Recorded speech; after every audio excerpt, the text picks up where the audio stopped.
बिस्मिल्लाहिर्रहमानिर्रहीम। अस्सलामु अलैकुम। आप देख रहे हैं K92 न्यूज़ और मैं हूं नाइला भट्टी। शामिल करते हैं आज की अहम खबरें। सिंध हाई कोर्ट ने लापता अफराद से मुतालिक पुलिस रिपोर्ट पर अदम इत्मीनान का इजहार करते हुए रिमार्क्स दिए कि ये मामला संगीन होता जा रहा है। जस्टिस नेमतुल्लाह की सरबराही में सिंध हाई कोर्ट के 2 रुकनी बेंच के रूबरू लापता अफराद की बाजियाबी से मुतालिक दरखास्तों की समाअत हुई।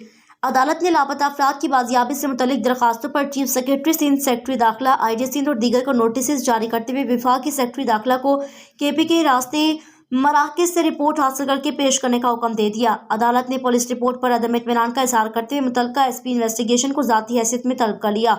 वाज़ेह रहे कामरान उर्फ कमालू सैयद नवीद अली की बाजियाबी की दरखास्तों पर समाअत हुई, जबकि सैयद मुनीब अली, उबैदुल हसन, ताहिर जमान की बाजियाबी के लिए दरखास्तें ज़ेर समाअत है।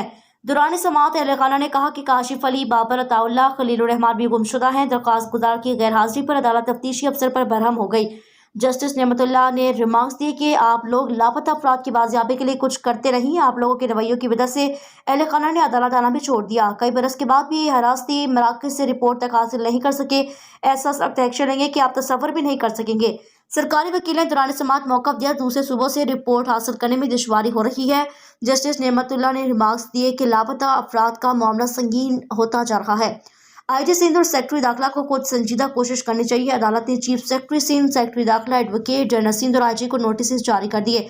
अदालत ने सूबाई और वफाकी हुकूमतों से जामे जवाब तलब कर लिया। अदालत ने पुलिस और दीगर इदारों से अपील की दूसरे हफ्ते में रिपोर्ट से तलब करते हुए वफाकी सेक्रेटरी दाखिला को KP के हिरासती मराकज़ से रिपोर्ट हासिल करके पेश करने का हुक्म दे दिया।